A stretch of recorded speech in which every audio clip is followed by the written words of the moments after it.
Right, breaking news చూస్తున్నాం. కోనసీమ జిల్లా బడుగువాని లంకలో మళ్లీ నది కోతకు గురైంది.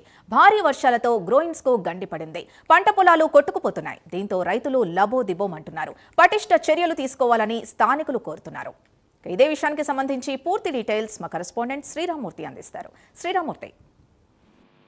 చందు, ఏదైతే గోదావరి పరివాహక ప్రాంతంలో వచ్చిన భారీ వరదలకి దాదాపుగా 4 పర్యాయాలు వచ్చిన వరదలకి లంక భూములన్నీ కూడా కోతకు గురవుతున్న పరిస్థితి ఉంది. నదీ కోత వల్ల విలువైన సారవంతమైన భూములన్నీ కోల్పోతున్న పరిస్థితి ఇక్కడ రైతులకు ఏర్పడింది. అయితే ప్రధానంగా చూసినట్లయితే అంబేద్కర్ కోనసీమ జిల్లాలోని అనేక లంకలు ఇలా కోతకు గురవుతుంటే ఇక్కడ ఆల్మూరు మండలం బడుగువాని లంక దగ్గర చూసుకున్నట్లయితే మొత్తం అరటి తోటలు, అలాగే కూరగాయ తోటలు, అలాగే కొబ్బరి తోటలు కూడా నదిలో కొట్టుకుపోతున్న పరిస్థితి ఉంది. నదీ కోత వల్ల గతంలో కట్టిన రివిట్మెంట్ గ్రోయిన్స్ కూడా ఇప్పుడు కొట్టుకుపోయిన పరిస్థితి ఉంది. కొత్తగా కూడా అంటే కట్టిన దగ్గర వదిలేసి వేరే ప్రాంతాల్లో కోతకు గురవుతున్న పరిస్థితి ఉంది.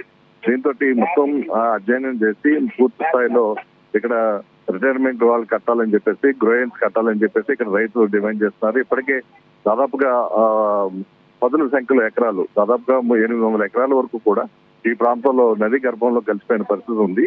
ఇలాంటి పరిస్థితిని నివారించడానికి ప్రభుత్వం చర్యలు తీసుకోవాలని, ఇప్పుడు ఇరిగేషన్ శాఖ కూడా దీని మీద అధ్యయనం చేసి రైతులను కాపాడాలని చెప్పేసి కూడా ఇక్కడ రైతులు కోరుతున్న పరిస్థితి ఉంది. మరి నది కోత మనం ఏ విధంగా కోతకు గురవుతుందో, ఎలాగా ఇక్కడ సుడులు తిరుగుతుందో చూస్తున్నాం. ఇదే ప్రాంతంలో ఒక కిలోమీటర్ వరకు గతంలో ఈ కోతకు గురవ్వకుండా గ్రోయిన్స్ నిర్మాణం జరిగింది. అంటే ఆ ప్రాంతం మినహాయించి మళ్ళీ మిగిలిన ప్రాంతంలో ఇప్పుడు కోతకు గురవుతుంది. ఇలాంటి పరిస్థితులు అంబేద్కర్ కోనసీమ జిల్లాలో అనేక లంకగ్రామంలో ఉన్న పరిస్థితి ఉంది. ప్రస్తుతం దీన్ని నివారించడానికి ప్రభుత్వం చర్యలు తీసుకోవాలని చెప్పేసి ఇక్కడ రైతులు కోరుతున్న పరిస్థితి ఉంది. Right, thank you Sriramurthy.